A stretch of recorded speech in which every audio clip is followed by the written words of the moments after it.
Good morning, everyone. I hope everyone is staying safe and healthy despite these difficult times. My name is Alexis Bejinariu, and I'm a Ph.D. candidate in the Criminal Justice Department here at UNLV. My other co-authors are Kevin Hoover, who's an undergraduate student in the Criminal Justice Department, Dr. Alexis Kennedy, Associate Professor in the Criminal Justice Department as well, and Dr. Andrea Cimino, who's the Faculty Research Associate at the Johns Hopkins University School of Nursing. Our poster presentation is titled Slipping Through the Cracks, Assessing the Role of Child Protective Services in the Commercial Sexual Exploitation of Youth. This research project is something we collaborated on for the Research and Mentorship Program, which is a year-long professional program. As part of the RAM program, I advised and mentored Kevin over the course of a year. We also collaborated on a research creative, namely this poster presentation.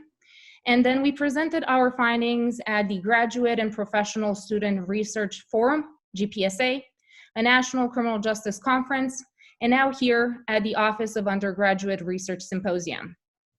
Our project seeks to better understand the experiences of commercially sexually exploited youth, especially as they refer to their interaction with the juvenile justice system and child protective services. Kevin will now go over the specifics of the project. Kevin? Hello. Domestic minor sex trafficking involves the commercial sexual exploitation of American children under the age of 18 through a variety of different ways. These include things like prostitution, pornography, exotic entertainment, webcams, photography, and many other different types.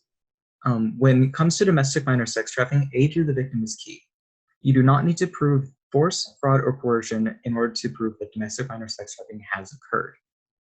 Risk factors include things like age, history of childhood abuse, running away / being thrown away, and being homeless. An example of this could be an LGBTQ youth that came out to the parents and was disowned. And then they were living on the streets and saw commercial sexual exploitation to be their only way to survive. Our current study had a total of 96 participants that were recruited for the study. Each participant was asked to complete an online survey questionnaire via SurveyMonkey, consisting of 88 questions. They were asked questions regarding their trafficking experiences, intention to quit, mental, physical health, as well as polled on their interactions with social service agencies. Participants had to be at least 18 years of age and be a victim of domestic minor sex trafficking, involved in the Clark County criminal justice system or child protective services. Upon completion of the survey, each participant was awarded a $25 gift card upon completion. Our sample descriptors. The majority of participants were female, with 94.8. This is important because not all victims of domestic minor sex trafficking are female. There are still male victims. The average age of our population was 20 years old. Over a third were Latinx, followed by Black, and then 70% were white, 15% identified as mixed, while 2% identified as other. The age of entry into domestic minor sex trafficking ranged from age 7 to 22, with a median of 16. Approximately half of the sample completed high school education or later earned a GED.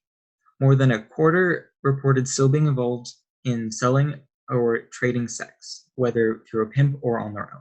Our findings were that involvement with child protective services were common among the victims at 42.7%, reporting that their families were at one point investigated for allegations of abuse by child protective services. The highest number reported was 6, while the lowest being 1. Close to a quarter reported running away from social services and child protective service custody. Roughly a third reported living in foster care at one point during their life. When asked what they would like to see in a program designed to address child protective, commercially sexually exploited youth, participants mentioned a range of items. Figure 1, services and resources needed, details things that were said. Help with good jobs, place to stay at night, survivor speakers, being more relatable, help with self-esteem, communication, better services, restoring dignity, sympathy, better services, reintegration, real care, childcare, job help, support, safe housing shelters, counseling, housing, safety, employment, understanding, authenticity, real help, mental health care, help to stay out, survivor leaders, educational opportunities, individualized programs, victims helping victims, and all the others listed in the figure. All of these things were things that the victims have said, and when crafting legislation and developing programs to address trafficking victims' input, we need to take on their ideas and outlooks on what needs to be done, as they're the real people experiencing and going through domestic minor sex trafficking. Efforts should be made to increase identification, screening, and documentation of trafficking victims via social service providers. Thank you for listening to our presentation, and we appreciate the opportunity.